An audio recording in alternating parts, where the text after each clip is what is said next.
Hola, estimados espectadores. Nos alegra darles la bienvenida nuevamente a nuestro podcast científico. Y hoy en nuestro estudio está de nuevo Víctor Tyunov, fundador y motor del proyecto Electroratom, uno de los impulsores de este proyecto. ¿Por qué está de nuevo con nosotros? Porque tenemos muchísimas preguntas para él y sé con certeza que él tiene mucho que contarnos. En el episodio anterior hablamos de que el invento de esta tecnología por parte de Yuri Stepanovich Rybnikov fue accidental, como la manzana de Newton. Es decir, él utilizó pintura, una pistola pulverizadora y notó una corriente eléctrica allí.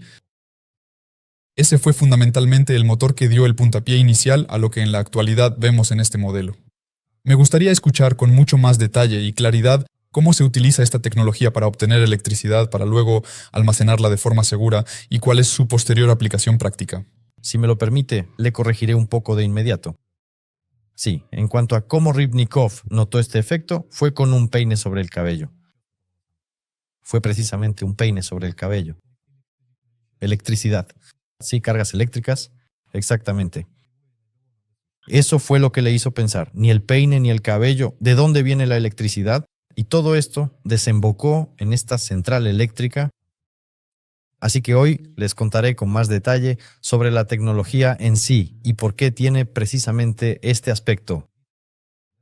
Es decir, antes, cuando Yuri Stepanovich y yo apenas comenzamos a ensamblar la central eléctrica, no se consideraba una central eléctrica, estábamos desarrollando un generador concreto. Y nunca pensamos que llegaría a tener este aspecto. Este aspecto lo adquirió ya después de la muerte de Yuri Stepanovich. Lamentablemente ya no está con nosotros. Falleció en 2021, el 7 de junio. La desarrollamos como un generador de fluoroplástico. Es decir, lo hacíamos así. Pero sabíamos que este nodo debía ser exactamente el nodo de generación y recuperación. ¿Pero cómo se vería exactamente? No lo sabíamos. Es decir, teníamos que desarrollar un sistema de retorno del polvo, o sea, el ciclo cerrado de este sistema, al sistema de recuperación del polvo. Sabíamos con certeza que se recupera mediante la conexión a tierra, es decir, necesitamos obligatoriamente un circuito de puesta a tierra según todas las normas, que por cierto están descritas en los libros de texto. Todo esto funciona. Este circuito de puesta a tierra debe estar obligatoriamente. Eso lo sabíamos con certeza. Sabíamos exactamente las dimensiones del generador triboeléctrico, es decir, cómo debía ser, porque existen fórmulas y experimentos que realizó Yuri Stepanovich, y en consecuencia, según estas fórmulas, se puede calcular de qué tamaño debe ser. Pero la forma en sí y la estructura interna, por supuesto, son un poco diferentes. Lo que ahora se puede ver en el sitio web, bueno, y en algunas presentaciones, etc. Bueno, en realidad no es así. Eso es, pero eso no es lo importante. Lo importante allí es que las partículas en polvo trabajan sobre el cuerpo del generador triboeléctrico. Es decir, la tribopareja fue seleccionada experimentalmente, la llamada tribopareja. ¿Qué es una tribopareja? Son dos elementos de fricción, es decir, es polvo de epoxi. Allí se utiliza precisamente polvo epóxico. Es un dieléctrico, al igual que el fluoroplástico. El fluoroplástico también es el mejor dieléctrico sólido después del vacío. Sí. Era especialmente importante seleccionar la mejor tribopareja, y precisamente esta tribopareja proporciona la máxima corriente.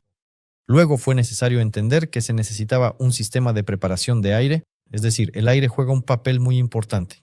En concreto, su humedad, o mejor dicho, sí, el entorno, por así decirlo.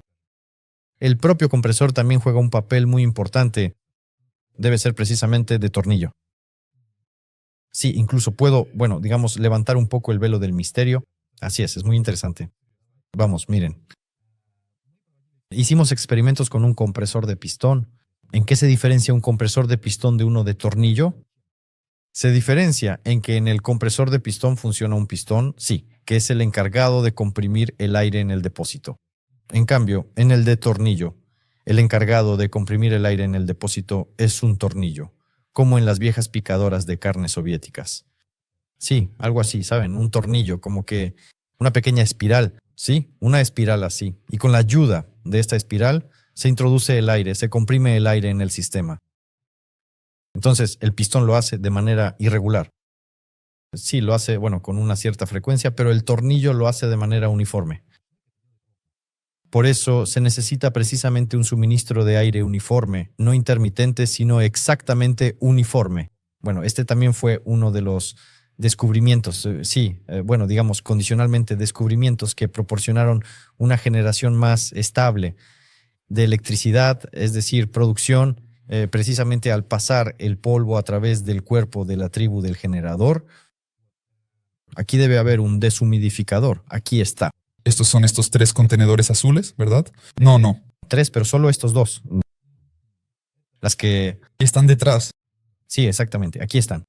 Este es el deshumidificador, es un deshumidificador de absorción, es decir, allí se han añadido gránulos especiales que absorben la humedad del aire. Sí. Es decir, este también es un punto muy importante, preparamos el aire, eliminamos la humedad de allí y luego lo cargamos en el receptor. Yo también explicaré por qué, en principio, el sistema puede funcionar sin él y de hecho, cuando está en funcionamiento, en modo cíclico, funciona sin él, como si no hiciera falta aparentemente. Así que un poco más adelante explicaré por qué sucede esto, es decir, para qué se necesita. Y luego ya vemos aquí el propio sistema. El sistema está aquí, el sistema de generación y el sistema de recuperación. Y aquí faltan los cables de puesta a tierra, aquí están los cables de alta tensión y aquí deberían estar los de puesta a tierra y debe haber precisamente un sistema de puesta a tierra. Y es por estos cables que aquí no están, ¿ya? Por donde las partículas en polvo se recuperan. De eso hablábamos en nuestros episodios anteriores, ¿verdad? En nuestros podcasts. Así que asegúrense de verlos. El modelo visualmente está lo más aproximado posible. Lo más aproximado posible, sí. Se han conservado las proporciones. Sí, lo único que falta es la presencia de algunos elementos de cableado. Exactamente, sí. También aquí podemos ver, miren, este es el ciclón, que también es el recuperador. A él, en esencia, se conectan los cables de puesta a tierra, por los cuales se recupera parcialmente el polvo. Bien, a continuación, miren, el aire del receptor entra aquí, justo en este lugar. En nuestro modelo no hay un sistema de carga de polvo, es decir, el alimentador, como se le llama, donde inicialmente cargamos el polvo y aquí el aire lo recoge y lo lleva al generador tribo y aquí es donde se encuentra el propio generador tribo. Quizás podrías explicarles a nuestros espectadores, en palabras, cómo se vería este compartimento para la carga de polvo. ¿Es simplemente un embudo común, algún tipo de contenedor? Es decir, ¿qué tan sencillo es su aspecto? Sí. Se ve más o menos igual que el alimentador, bueno, como el recuperador es exactamente igual, solo que más pequeño y ya está. Y sí, simplemente vertemos el polvo por arriba, es decir, no tiene esa parte, simplemente echamos el polvo y aquí mismo se mezcla con el aire. Bueno, y aquí, cuando toda esta instalación está dentro del contenedor, hay un compartimento especial, no es necesario entrar ahí, hay un compartimento especial donde simplemente desde fuera, sí, simplemente vertemos el polvo y de hecho debemos añadir más polvo porque ahí no hay ningún tipo de residuo. Este polvo, que se introduce inicialmente en el sistema, se transforma en corriente eléctrica continua. Por cierto, esto es de lo que hablamos ayer. Si tomamos dos sustancias cualesquiera, donde haya electricidad o semiconductores, y las frotamos entre sí, las convertiremos en polvo y solo registraremos corriente eléctrica continua en el proceso. Y a continuación, el polvo se mezcla con el aire y la mezcla resultante ingresa en el tribogenerador. Aquí también todo esto está hecho de manera esquemática, en principio. Aquí ocurre la generación. Extraemos cargas eléctricas de las partículas de polvo y a través de estos cablecitos las enviamos al transformador. Pero el transformador también está hecho aquí de tal manera que una persona común lo vea y entienda que es un transformador. Bueno, es como para, ¿cómo decirlo? No hubo dudas ni preguntas cuando... Sí. Para que simplemente no haya preguntas innecesarias y ya está. Así que es, bueno, no para explicarlo, sino para dejarlo claro, pero esto es un transformador. Es decir, no se trata de un simple transformador, sino de un transformador que funciona con corriente continua. Eso... Bueno, también existe una unidad para la cual necesitamos obtener una patente. Entonces vemos el paquete de baterías aquí. Yo también... Podemos girar un poco... Girar, sí. Podemos hacerlo así, ¿verdad? Desde la parte trasera, sí. Veamos el proyecto por detrás.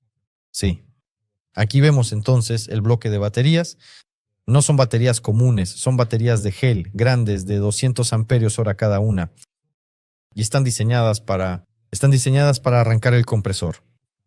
Es decir, aquí se ha creado un sistema especial este sistema que vemos aquí, son 2 armarios climáticos que funcionan y mantienen su propia infraestructura interna, su ecosistema dentro del contenedor. Sí, ellos mismos se enfrían y si es necesario, también se calientan. Por ejemplo, si este contenedor se encuentra en algún lugar, digamos en un país caluroso, en África por ejemplo, entonces se enfrían a sí mismos. Si está en algún lugar frío, entonces se calientan a sí mismos, respectivamente. Es decir, mantienen un ecosistema y eso es más bien una opción de emergencia, porque la propia estación está dentro de un contenedor y en el contenedor también se crea su propio ecosistema. En consecuencia, hay una entrada y una salida de aire. Bueno, así es como funciona nuestro compresor. Por supuesto, el aire se filtra tanto en la entrada como en la salida. En esencia, lo que fundamentalmente sale de la central eléctrica es la corriente eléctrica que produce y el aire, que es aire completamente limpio, que ha pasado a través de este filtro especializado. De hecho, ese es su único residuo, por así decirlo. Digamos, el escape es aire limpio. De aire limpio, sí, exactamente. Por muy extraño que pueda sonar, en realidad, así es. Es, por así decirlo, como un sistema de emergencia integrado. Incluso si aquí llegara a fallar el sistema de soporte del ecosistema, sí, el propio sistema de soporte del ecosistema. Bueno, la pregunta es, ¿con qué se hace esto exactamente? Pues bien, este procedimiento se realiza simplemente con aires acondicionados. Es decir, estos son aires acondicionados que ahora pueden enfriar, ¿verdad? Bueno, también hay elementos de calefacción adicionales. En general, incluso si esto falla de repente, tenemos armarios climáticos que funcionan en su propio modo. De todas formas, se enfrían o se calientan de manera autónoma. La estación puede funcionar con baterías en caso de emergencia. Si de repente ocurre alguna emergencia y su estación está conectada, por ejemplo, a su empresa o a su casa, sí, bueno, vamos a considerar el caso de la casa. Si está conectada a su casa funciona de manera autónoma, es decir, no recibe electricidad de ninguna fuente externa. Si de repente ocurre algo con la estación, puede funcionar tranquilamente con baterías durante aproximadamente 3 días. Durante ese tiempo, nuestros colegas llegarán y solucionarán la avería. Bien, ahora les contaré para qué se necesita el visiver aquí. Bueno, su función principal es poner en marcha la central eléctrica.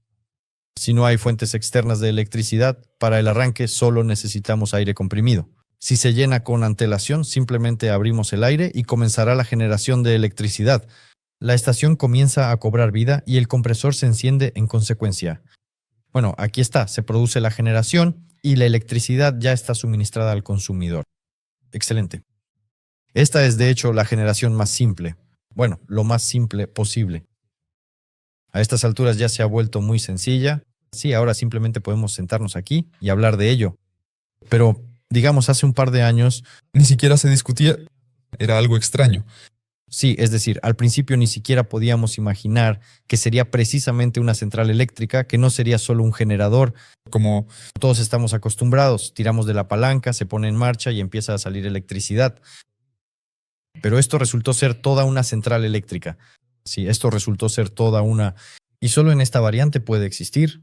Y simplemente dicen, si tuviéramos una pequeñita, alguna portátil, así, bien chiquitita. El asunto es que la generación de electricidad depende del área de contacto.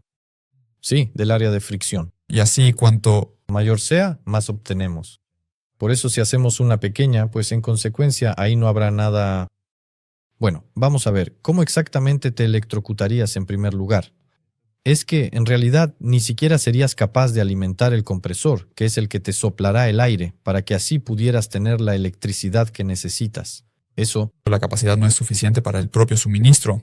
Sí, no habrá una autograbación, por así decirlo, que todos allí están buscando, esperando, llamando, por así decirlo. Bueno, y eso sin contar el excedente, claro. Por cierto, como ejemplo, este contenedor, esta estación, puede proporcionar tranquilamente el funcionamiento de una casa con todas las comunicaciones necesarias, con todo lo necesario para la vida y el suministro. La cuestión es la escalabilidad. Es decir, ahora hemos hablado de una casa, pero ¿puede una estación así, claro, probablemente en otras dimensiones y con otras capacidades de producción, alimentar, digamos, una pequeña ciudad con una población media? Bueno, probablemente ni siquiera daré números ahora. Aquí el propio hecho de la ciudad ya muestra unos grandes números, unas grandes superficies. O quizás incluso sí. o por distrito. Les daré otro ejemplo de los años posteriores a la guerra, cuando, la centralización en general no se vio particularmente perturbada y en principio no había calefacción centralizada en las casas. Y por ejemplo, había varias casas y entre ellas en algún lugar había una caldera propia. Es decir, ellos calentaban y la gente hacía guardia y como que echaban carbón de vez en cuando y así tenían calor en casa. Y luego ya hicieron una centralizada. Así que se puede hacer algo similar, más o menos, con las centrales eléctricas, usando este ejemplo. Es decir, instalamos centrales eléctricas en el barrio, lo cual es bueno. La ventaja es que la electricidad se suma. O sea, si colocamos los contenedores cerca y, por ejemplo, uno es de 16 kilovatios, si ponemos 2, ya obtenemos 32 kilovatios. Si ponemos 4, entonces serían 128, por ejemplo. Es decir, en un marco matemático todo se mueve sin perder números. Es decir, el productor no disminuye, pero por el contrario aumenta. Entonces, como puedes ver, es posible escalarlo de esta manera que te mostramos. Y es importante saber que escala no solo por la cantidad de contenedores que tengas, sino también considerando el tamaño que tenga el propio generador. Digamos en un contenedor, pero esto es solo una estimación por ahora. El máximo que podemos instalar son 512 kilovatios por contenedor. Es decir, en consecuencia, si hay 2 de estos contenedores, ya es 1 megavatio. Así que, en consecuencia, podemos suministrar energía. Podemos suministrar energía a una casa o a una pequeña empresa. Y si hay varios de estos contenedores, entonces, en principio, una pequeña empresa. Ahora bien, si hablamos de megafábricas, creo que también se podría, pero eso ya habría que pensarlo bien. Cifras más precisas en cuanto al consumo de energía. Eso ya hay que pensarlo. Pero una casa, eso seguro. Y también alguna pequeña empresa, eso seguro, completamente seguro. Se pueden hacer estaciones de carga. Sí, una central eléctrica, ahora que los autos eléctricos son cada vez más comunes. Y en general, en principio, el futuro es de la tracción eléctrica, sí. Ahí, no sé, tal vez vuelva a caer en la conspiranoia y así sucesivamente, pero en el siglo XVIII vemos cosas funcionando con electricidad. Y allí circulan autos, sí, y circulan, y también patinetes eléctricos. Luego ya vemos automóviles con motores de combustión interna. Y ahora estamos volviendo otra vez a las tecnologías eléctricas, ¿sí? Y en consecuencia nos estamos moviendo en esa dirección, avanzando. Ha aumentado el consumo de electricidad. Quienes lo siguen saben que si de repente crece el número de centrales nucleares, por ejemplo, ahora Rusia está construyendo, digamos, con la India, han firmado un contrato para la construcción de centrales nucleares. Bueno, digamos que no es algo completamente seguro, pero sí rentable. Bastante, porque solo tienes que cargar uranio u otro material allí. Y simplemente lo pones en marcha. Sí, calentamos el agua y ya está, como se suele decir. La turbina gira, todos están contentos. Pero no es que sea poco fiable, sino que no es segura. Tiene sus propios riesgos, sí tiene sus propios riesgos. Tiene sus riesgos, sí, pero se pueden cambiar por este tipo de centrales eléctricas. Por cierto, hablando de perspectivas y de la cuestión de la seguridad, lo que ahora se puede decir sobre la energía nuclear es que existe cierto peligro por los residuos, es perjudicial para el organismo y también existe cierto riesgo de situaciones de emergencia. Por cierto, pueden chatear, la historia ya lo sabe, sí, pero se puede decir con certeza que esta instalación es realmente segura, que no causa daño no solo al medio ambiente donde se encuentra, como es bien conocido el caso de la central nuclear de Chernóbil y el daño que causó al entorno. En caso de algún fallo o avería, se producirá algún daño al medio ambiente y durante la explotación habrá algún perjuicio, y cuán cerca se puede ubicar de una vivienda, de una casa. En general, miren, vamos a empezar, como se dice, por el final, desde la vivienda, desde la casa. En esencia, se puede colocar justo al lado de la casa. En cuanto a lo estético, digamos, eso ya es otra cuestión. En realidad es solo un contenedor marítimo, sí, uno común y corriente, digamos. Pero sí, por supuesto, lo mejoramos de alguna manera, entonces tal vez podría ser como una ampliación de la casa, ¿verdad? Entonces, ¿por qué la gente no quiere, o mejor dicho, siempre pregunta por el tema del ruido? El compresor está funcionando, dices, ¿es ruidoso ahí? ¿Qué tan ruidosa es su instalación? Está ubicada en un contenedor, el contenedor está insonorizado, por lo tanto, el único ruido es el del aire que sale del recuperador. Y aún así, sale por gravedad, no hay presión ni nada por el estilo. Es decir, no hay un silbido, simplemente sale y ya, libremente. Y el propio compresor de tornillo, por su diseño, es un equipo bastante silencioso. De hecho, incluso si estamos justo al lado en el taller y está en pleno funcionamiento, es posible que podamos conversar de forma muy tranquila, sin ninguna necesidad de alzar la voz. En general, es bastante silencioso. El segundo punto, respecto a los residuos, no hay residuos. Como ya mencionamos antes, el polvo se procesa específicamente en corriente eléctrica continua.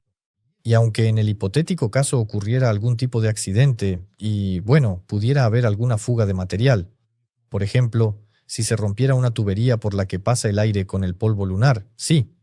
Pero es importante recordar que tenemos un filtro de alta eficiencia. Además, la estación es, por así decirlo, hermética y tiene una entrada de aire, pero esa entrada también cuenta con su propio filtro.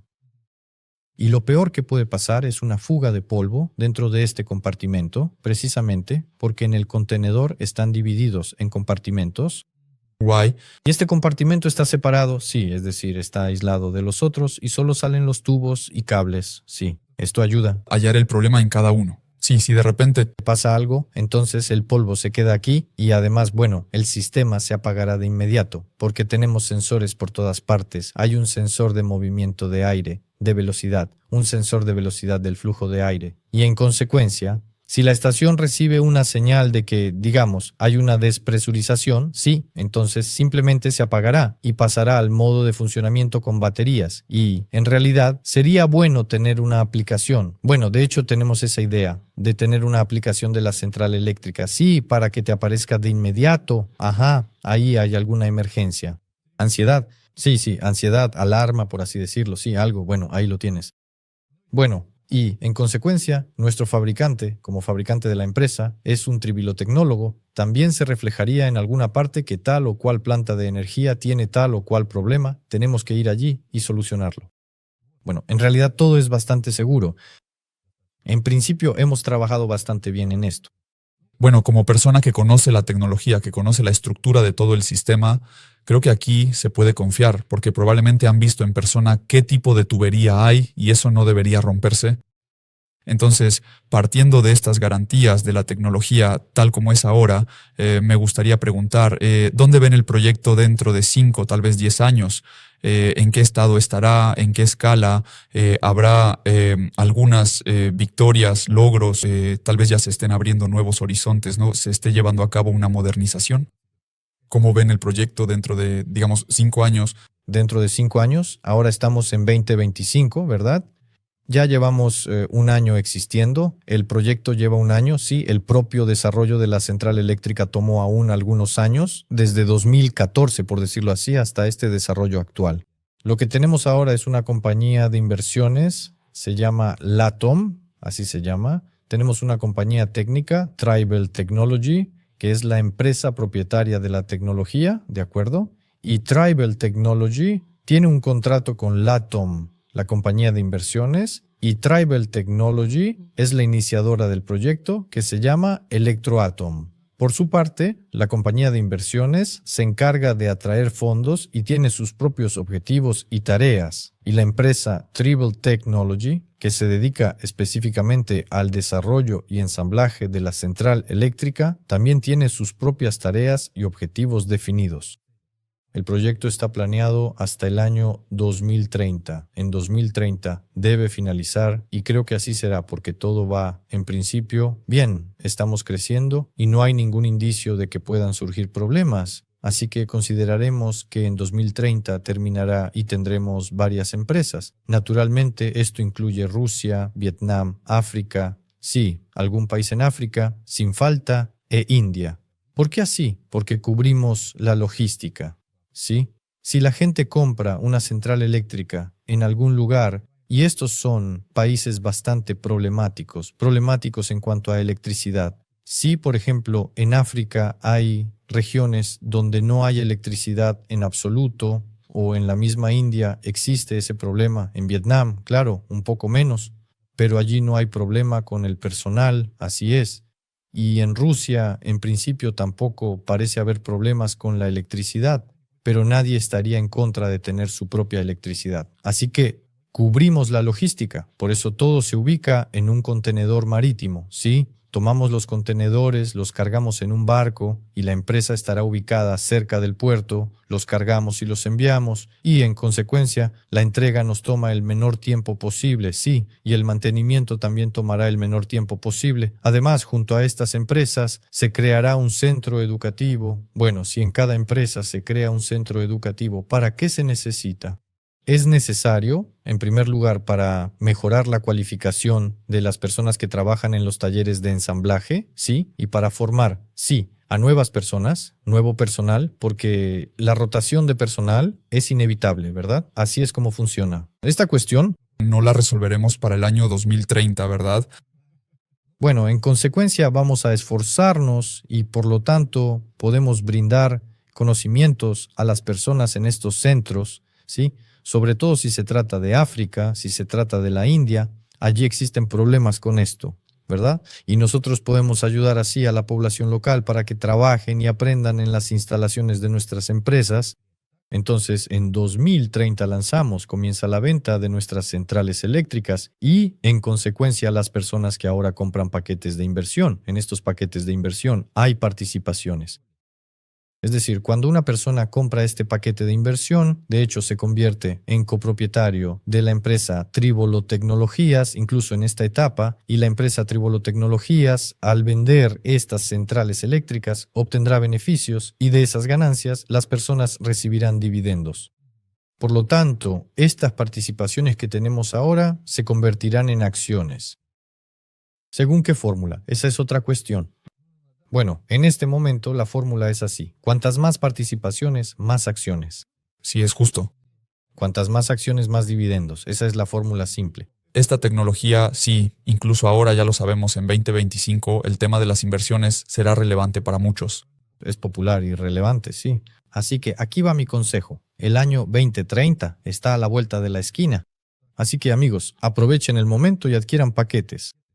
Si ya han adquirido paquetes, aumenten su portafolio para tener más acciones. Entonces comienza la venta para nosotros y obtenemos una ganancia estimada de $219 millones. Ahora mismo en nuestro sitio web se indica que los inversores tendrán el 49%. Por lo tanto, ese 49% de las ganancias se dividirá en dividendos, sí, y se pagará a los inversores, y todo lo demás se destinará al desarrollo de la empresa. Así que, en consecuencia, no hay tiempo que perder. Regístrense ahora mismo y compren los paquetes. Creo que es un excelente motivo para que hagamos un resumen, sí. Y mientras esto sigue siendo relevante, mientras está fresco, mientras toda la información está en la cabeza y tenemos una imagen clara de cómo funciona la tecnología. Bueno, en primer lugar quiero dar las gracias por otra historia muy interesante y útil sobre cómo funciona esta tecnología. Creo que en nuestro próximo encuentro descubriremos aún más, no solo sobre Electratam, sino también sobre la ciencia, sobre la física en general, y tal vez alguien encuentre la motivación no solo para invertir, sino también para estudiar y luego convertirse en parte de este proyecto como empleado. Muchas gracias, Víctor, por una conversación tan interesante, un diálogo tan enriquecedor. Queridos amigos, suscríbanse a nuestras redes sociales, dejen sus preguntas en los comentarios, nosotros intentaremos responderlas y nos vemos en los próximos episodios.